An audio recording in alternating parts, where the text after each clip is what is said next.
Welcome, Gunrunner.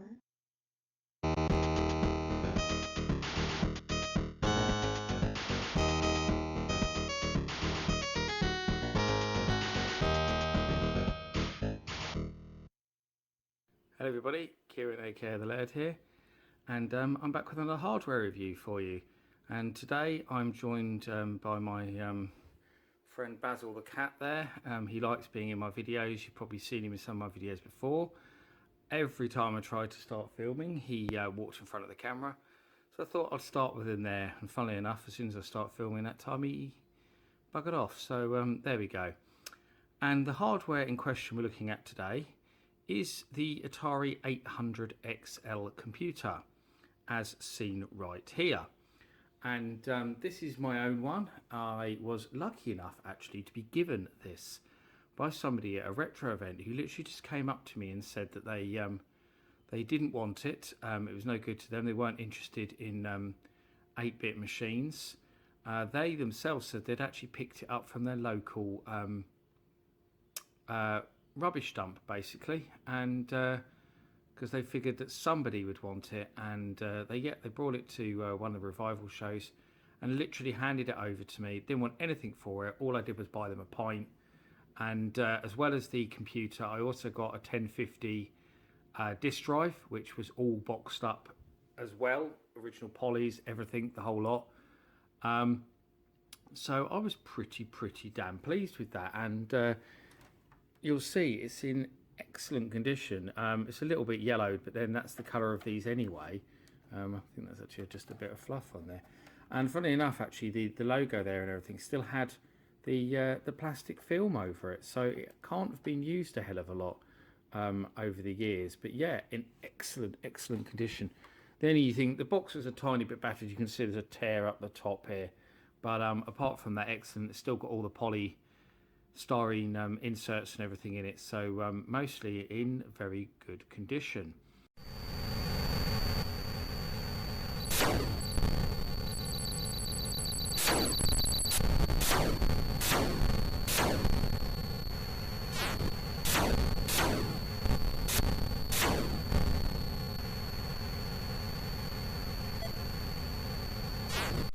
And what I've done here is, you see in the photo shot, I've actually stuck a couple of the other models in for comparison, so you can see what they look like.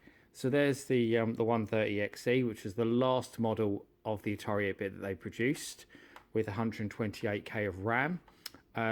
Closely related in design to the Atari ST, with the angular keys and everything. It almost looks like a mini Atari ST. One of the big changes with this, of course, is that the cartridge slot is on the back, as you can see, which is actually quite awkward. I didn't like that on the XE machines, that they put the cartridge slot on the back. It's almost like they didn't want people to use cartridges, because it's a really awkward place to put it. Fine for connecting up disk drives and tape recorders, because you've still got your joystick ports on one side and your and then the other ports are on the back, but yeah, not so great for plugging in cartridges. But whereas the 800 has the cartridge slot on the top, like it should do, much like the 400 and the 800 did before it. And on the left hand side there, I've got the other Atari Corp model of the Atari 8-bit, which is my lovely XE game system, which is my favourite model. I just love the 80s design with the pastel keys and everything like that. Mine's a bit dusty. I should have cleaned it before I got it out, but it's been sitting in storage for quite a while. So that was the console model. I do have everything that goes with this, including the plug-in keyboard and the matching joysticks, etc, etc. My XE is in wonderful condition, no yellowing at all to any of it. So yeah, that was an absolute bargain. I got that for less than £50 with 14 games and the light gun and the keyboard and everything. So yeah, see another video on my channel for that. It's actually another video that features the Atari XE game system. I'll actually link that as you're watching now, so if you're interested in finding out more about the ZEGs, as I call it, then you can click that link and see my overview of the ZEGs, which I reviewed quite a long time ago now, actually.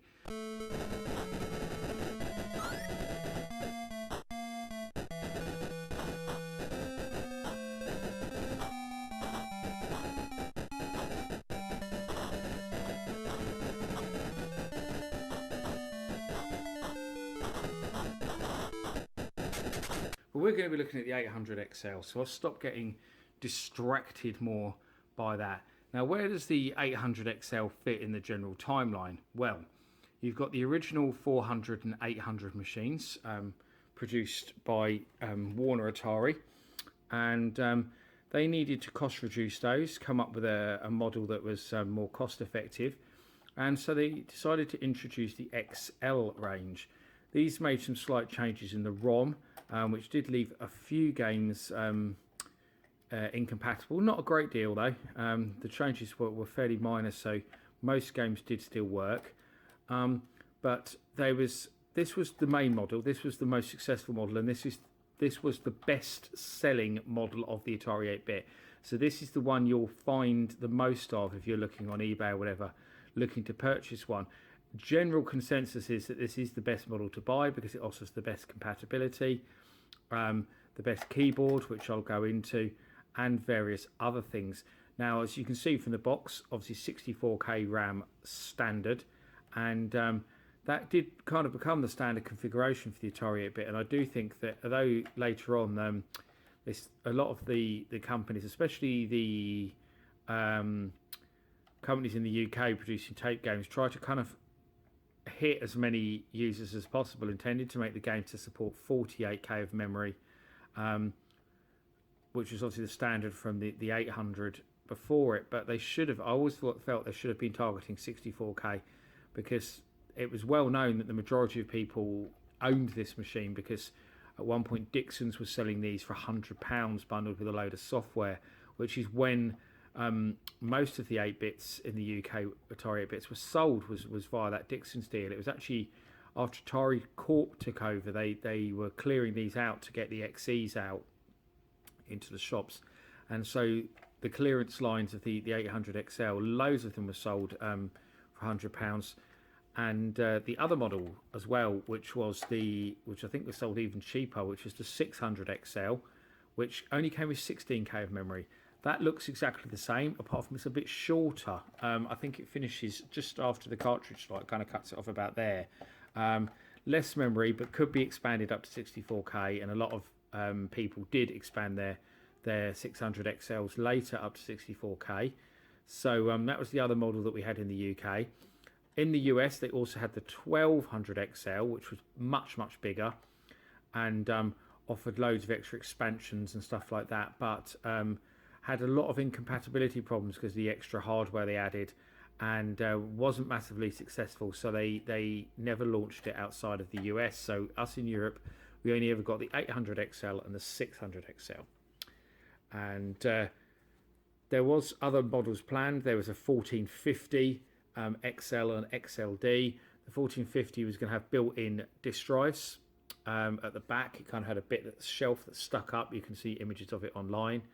And that was supposed to have been the last in the XL range, but due to the takeover of the Atari Consumer Division by Trammell Technology, they shelved that in favour of doing the XE range. And in fact, there was other XE models that didn't come out as well, but I'll go into those in another video when I get round to looking at the 130 XE, which obviously I've got over here.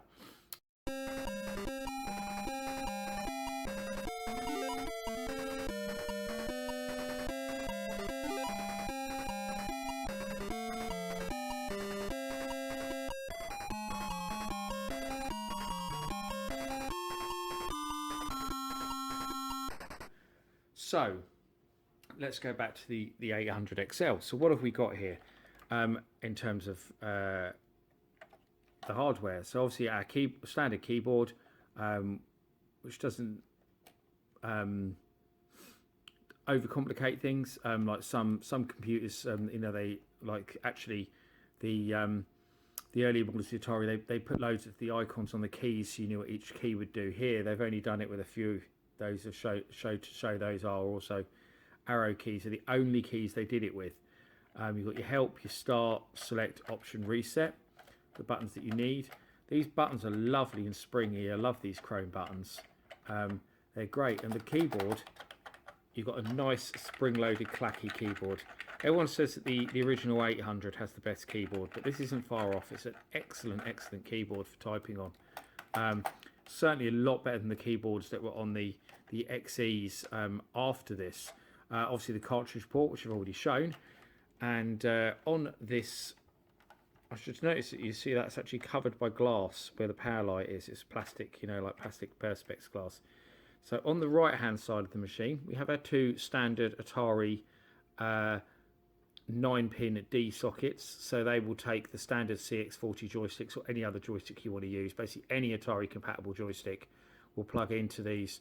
So I use Quick Shots personally because I've got a couple of Quick Shot arcade sticks which I find are absolutely brilliant, and I tend to use those with my 800XL. Or if I sometimes I'll use a Mega Drive pad as well, because of course they will work. So I have a Mega Drive pad I sometimes use with it as well on the back. So what have we got on the back? Our on-off switch, of course. A power in, so a big hefty power pack goes in there. The one that's a switch box is for your RF TV connection. Monitor, self-explanatory, connect up to a monitor. But there's also cable, which I bought fairly cheaply off eBay, which you can plug into that, and on the other end of it, it has a SCART socket, so you can actually plug it into the TV and get a much superior SCART image on the TV, much clearer than obviously using the rubbish RF. And obviously if you're using SCART, you can plug it into more modern TVs as well if you really wish, that don't need to be tuned like you would with an RF connection. Parallel bus, so we can connect up all sorts of extra devices via that. Via that there. I don't actually think I've got anything that plugs into there, but I know there are lots of extra things you can plug into there. And the peripheral socket, otherwise known as the SIO or SIO bus.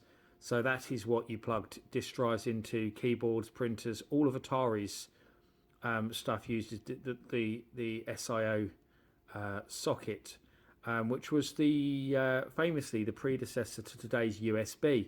The person who designed that, Joe DeCoeur, later went on to help design the USB standard, which we all know and love.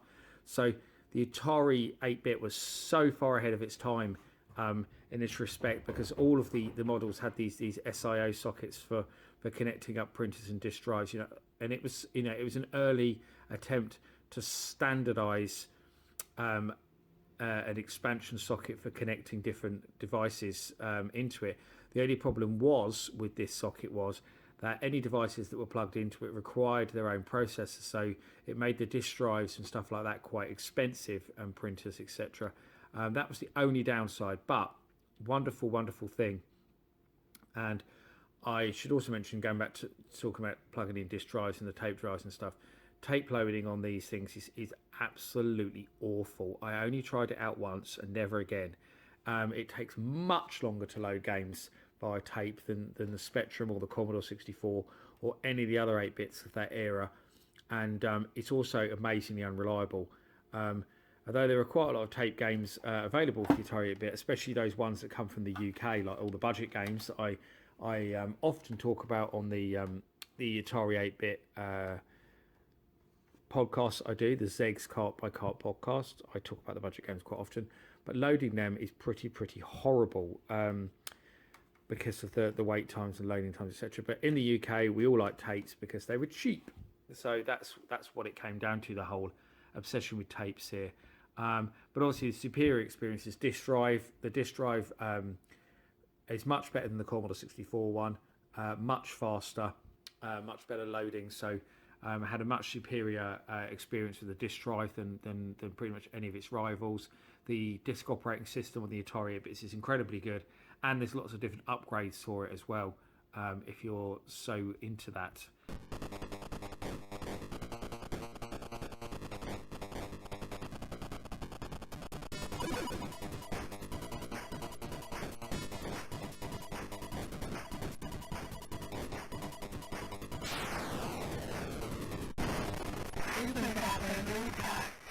And the big advantage, though it wasn't obviously exclusive to Atari 8-bit, because other 8-bit computers had cartridge sockets. I mean, the Commodore 64 did. Not that a lot of people are probably so aware of that. Early on in its life, the Commodore 64 got quite a lot of cartridge games because of the people supporting it. Were also supporting cartridge consoles and the Atari 8-bit, so you did see quite a lot of cartridge stuff early on. And obviously the Commodore 64 was trying to compete with consoles early on as a games machine. Then kind of tapes and discs took over the Commodore 64, and it was only late in its life that we saw some more cartridge games, mainly from Europe, when they launched the ill-fated and frankly quite terrible Commodore 64 GS console, which obviously failed to take off big time. Hardly anyone bought them, and people quickly forgot about cartridge games again. Until more recent years, there's some really good homebrew stuff that actually has been released on cartridge, so there kind of has been a bit of a revival. But what the Atari 8-bit did was different. Was it made the cartridge port very central to the design, and a lot of that was because the Atari 8-bit series was originally designed to be a console. It was originally supposed to be the replacement for the Atari 2600, but they decided the 2600 still had plenty more life left in it, and turned it into a computer instead. Of course, it ended up being turned back into console because we had the Atari 5200 in North America anyway, which was based on the Atari 8-bit hardware. It pretty much was an Atari 400 in a new case. And then obviously the XE game system, which was a 65XE in a new case, basically. But with the Atari 8-bit, you can also plug your cartridges straight in the top, like you would with a games console, which made it incredibly easy to use in that respect. You can see in there actually, it's quite a small, it's quite deep, quite a small little. Am I plugging it in the wrong way? I don't think I am. I think that's just me being stupid there. Sorry, it's me being stupid because I couldn't really reach to pop it in properly, but I've just popped my cartridge in. So you can see it sits quite deep in the top of the machine, and this, as you can see, is an Atari Max cartridge. I've done a tutorial actually on how to use the Atari Max cartridges, what's the advantage of them, how to load the games and stuff. So I'll link that into this video as well, because it fits in quite well. Rather than go massively into detail about what the Atari Max is and what it does, I'll just link you on the screen right now to that video so you can take a look for yourself. But essentially this is a flash cart, so you can put images on it and load them in. Especially good for trying out the homebrew stuff, and there is a lot of really good homebrew stuff on the Atari 8-bit, which is well worth looking at. And obviously through this video I have been showing you some odd gameplay clips of some of the Atari 8-bit's best games, and some of the homebrew stuff that's come out recently is absolutely incredible. And actually there has been some homebrew games that are actually specifically designed for this 8 megabit flash cartridge. Most notably Space Harrier, which is incredible, the Atari 8-bit Sport Space Harrier. And there's a game called Atari Blast, which I actually have on here at the moment. And Atari Blast is unbelievably good. So I will show a little gameplay clip actually now of Atari Blast so you can see it.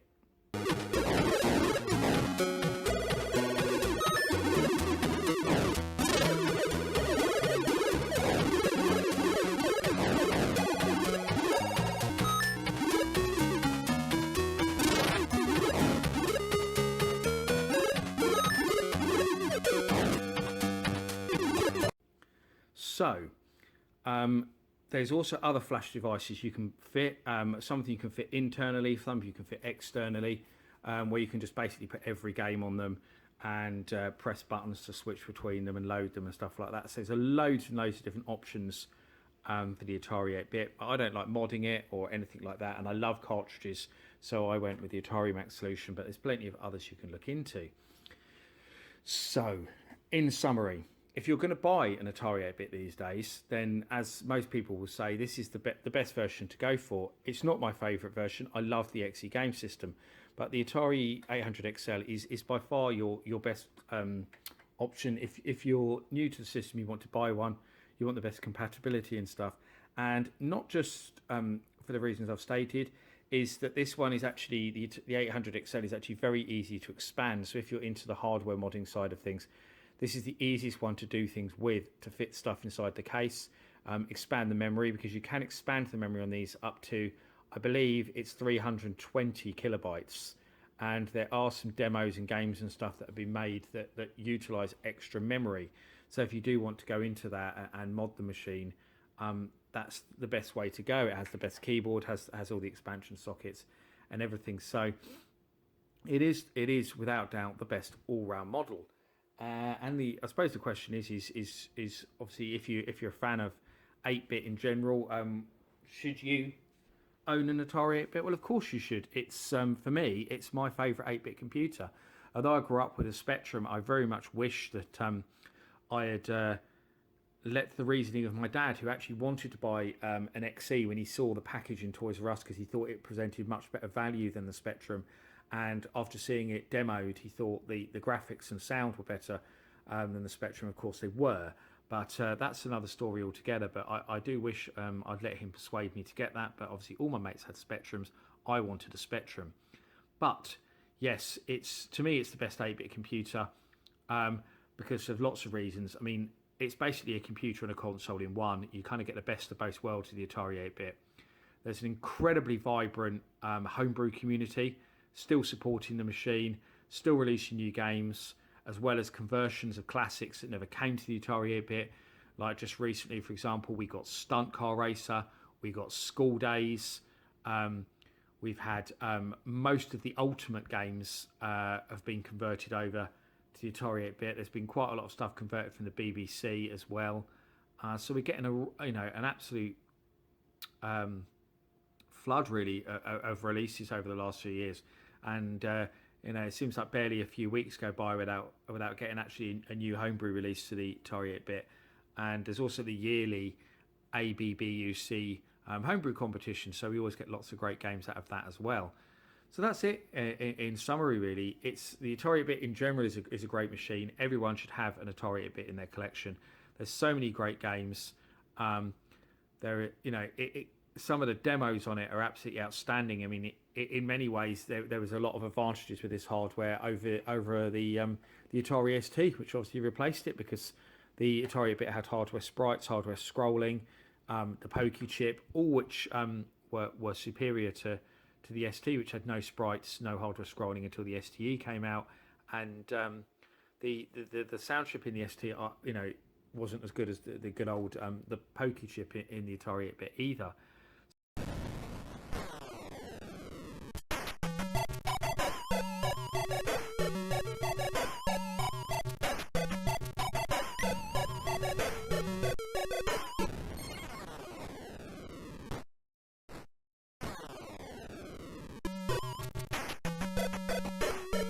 So yes, so if you're going to go and buy an Atari 8-bit, the 800XL is the machine you want to look for. They're really easy to find. There's loads of them around. Generally, the hardware is pretty reliable. They generally seem to work. The most common fault, actually, seems to be, I've noticed with Atari 8-bits, is the RAM chips failing. But they're quite easy to source and replace if you know what you're doing with a soldering iron. But that's it, really. The 800XL is a great machine that is a great introduction to the Atari 8-bit range, and something that every retro gaming fan should have in their collection. Thank you for watching. I hope you enjoyed my look at the Atari 800XL, and I'll see you all again for another video very soon. Thanks a lot. Bye bye. Welcome to the family. Get ready.